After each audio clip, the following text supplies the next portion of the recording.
Hello there, and welcome back to Allied Teams Thunder.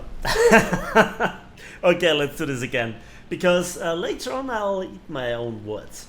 Hello there, and welcome back to War Thunder. And today, since it has been quite a long time, I'm playing a Japanese aircraft, but not any. In this case, it's the new A6M5 Hei Tech 3 fighter plane. Sorry, played way too many chats lately. So this is a rank 3 battle rating 4.7 fighter prop, and it is in a folder with the A6M5 and the A6M5 Otsu. What's so special about it? Well, let's go over the basics. Let's start with the armament. You have, in typical Japanese Zero fashion, two 20mm, in this case Type 99 Model 2 cannons, with 250 rounds of ammunition, and additional to this, three 13.2mm Type 3 machine guns with 710 rounds between the three of them, with one being central mounted, where normally the two 7.7 sits, and then the other two wing mounted, just like the 20mm. This aircraft is completely stock. No upgrades to the engine, the fuselage, the wings, or the guns therefore, or the firepower in general. And so I have activated a 150% RP booster, and as you can see, the performance is not really all that great. The acceleration is quite lacking, the climb rate is less than impressive, and also the energy retention is garbage. And yet I feel like this is a little bit of the spirit of War Thunder, a little bit of the the special flavor, I think, that remembers me how the old days were. Back in the days, I spaded everything and I grinded everything all by myself. And when I then started my YouTube channel, I became more and more dependent, the higher tiers I went, on the monthly Golden Eagle, energy portion from Gaijin, together with test drives and also premiums from Gaijin. And without them, a lot of the content on my channel wouldn't be possible, because it's quite hard to grind on a daily basis nearly 400,000 RP for the latest top tier tank or top tier jet, whatever, and then also completely spade it without going burning through Golden Eagles. This game would be really expensive if not the Gaijin partnership program. And I want to mention this because I think a little bit of the classic feeling goes down to the stock grind. And while back in the days I played my aircraft in arcade, things have changed and I went to realistic battles. Not saying that arcade is no longer good anymore, but I think that a bit more of the feeling that I enjoy is in air realistic battles, and it is more down to that the aircraft are slower and you have more time, you can plan a bit further ahead, and you have more one-on-one engagements, and you have more a tactical approach, and it's a deathmatch. So once an enemy is dead, he's dead and stays dead up until the next match, that is. So in this case, I fancy my chances to have, with this completely stock aircraft, the chances of getting one, maybe two, in best case scenario 3 kills. And even then, if I die, I hope that the rest of my team manages then, together with my actions, to win the game, so I get a lot of RP to then upgrade the plane. And then you see real progress, and that is fun. Progress is fun. This is how War Thunder was designed in the old days, where they really did a lot of things in a good fashion, where I was really sold to the idea of War Thunder, where it's just at its finest.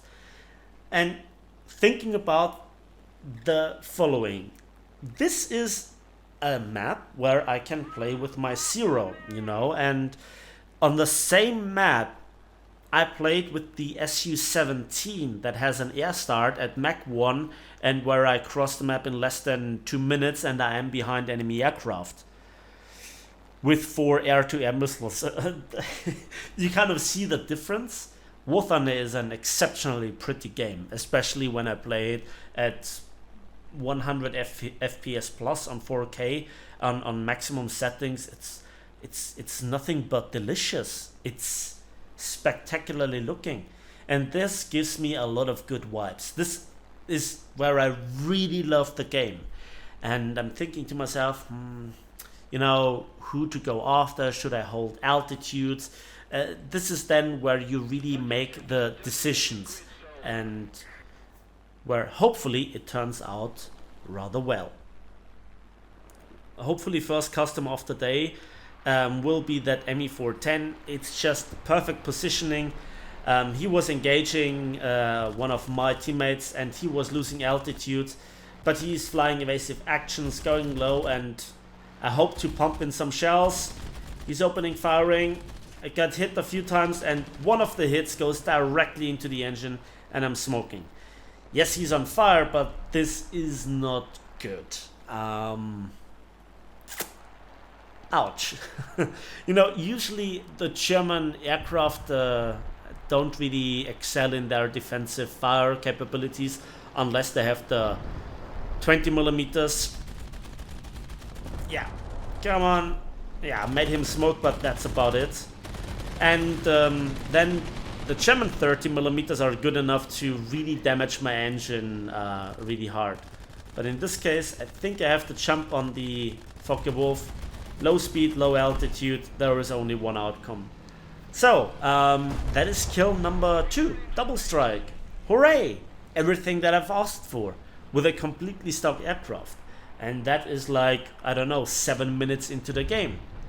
I'm happy about this. I want to go back to the airfield. I've lost all altitude, and even with war emergency power, I just see that the plane is going...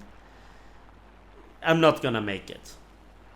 I'm looking around and I come to the conclusion there is only one thing that I have to do, and this is bringing the bird down, landing it.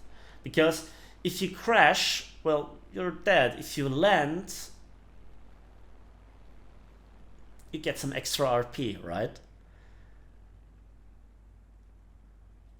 So in this, this mountain lets me drop speed rather quickly, and I'm not registered as being dead. And I also turn off the engine. While it's black, it's not completely destroyed. How should it be? There is a Yak 3. I call him out for my team, and I noticed that there are not that many left. I give the information to my team that I'm out of the action, even though that I'm not registered as being dead on the leaderboard, right? And funnily enough, I am on top of the leaderboard at the moment. The Yak 3, how should it be, has spotted me and is coming down. And you know what I'm thinking, right? He's almost in my aiming reticle. And come, oh. A few seconds more and he would have gone through my aiming reticle and I would have pulled the trigger. And this is where I'm really worried. This is where I think to myself, oh god, is that it? So the T-18 is actually going vertical and baiting the Yak 3 for the A7 A2. No, M2, A7 M2. And he actually set the Yak 3 on fire. That was good teamwork. That was really good teamwork. But sadly, the B-17 has not made it and died. T-18, sorry, T-18. So you can see it is a 2 versus 2 basically. Now, this is one thing that I also haven't done for years, and that is staying in the match where I'm actually dead. That has 2 reasons. First of all, I want to win this match, and I think with a completely stopped fighter getting 2 kills, I contributed well. But it's like literally neck on neck.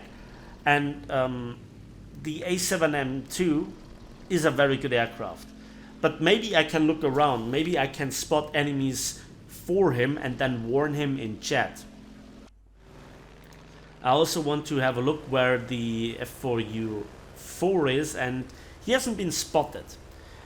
He hasn't done anything this entire battle. And that is just where I'm thinking to myself, oh boy, that's gonna be interesting, right? So he's going into a steep dive and he spots a BF 109. That is one of two enemies. This is really important. If this guy gets taken out in the next minute or so, then we have a good chance. Then it will be a 2 versus 1. I stay to him. Don't go into head on.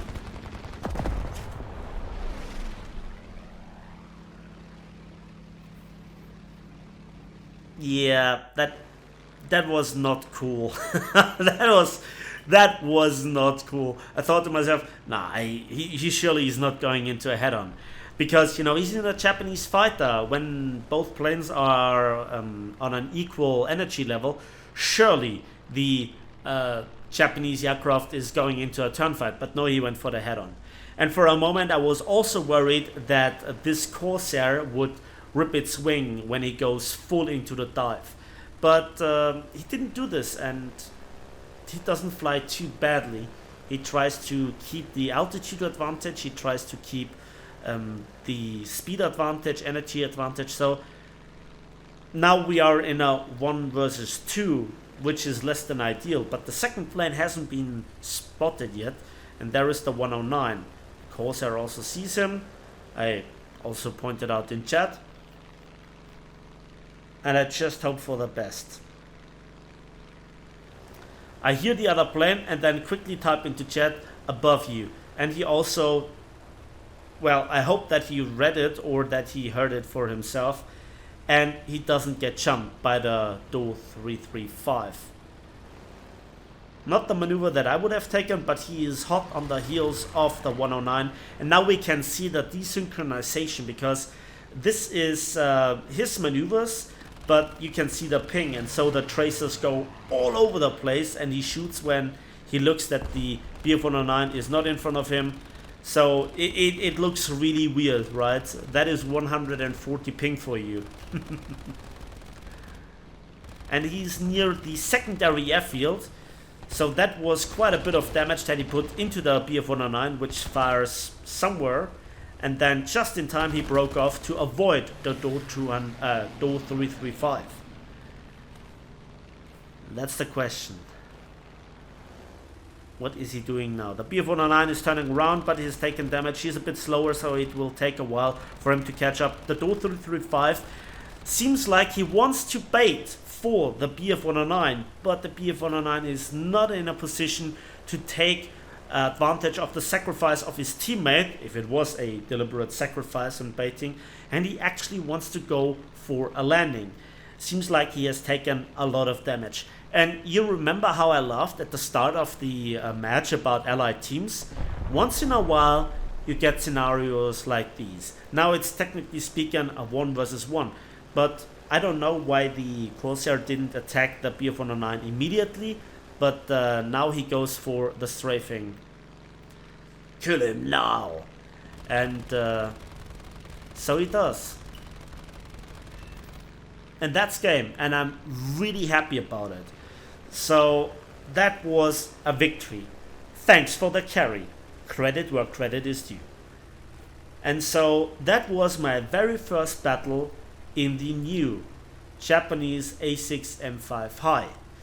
0 performance, but that doesn't mean you have 0 chances of winning, right? And with having said this, let's have a look at the post-battle results.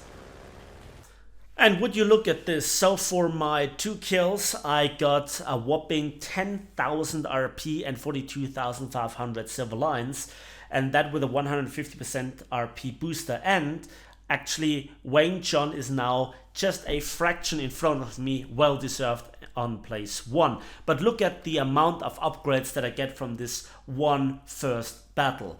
That is good performance increase, and I think in the next few battles I have more performance. And while the performance in the next few battles increased, I sadly didn't have a battle that was even coming close to it, and the teams collapsed rather quickly, sadly. But I think that this was again a really good throwback. I got some 2013, 2014 vibes from this. I love when we see some low tier aircraft and low tier tanks getting added that just are performing in an environment that was specifically well designed for them. And for a change, I wanted to share some good vibes for you, because the next rants will come for sure. That's it for me today. So thanks for watching, thanks for listening. I hope you enjoyed this video. Please give it a like, give it a subscribe if you want to see more. And as usual, we will see each other on the battlefields, on the waves, and in the skies of War Thunder.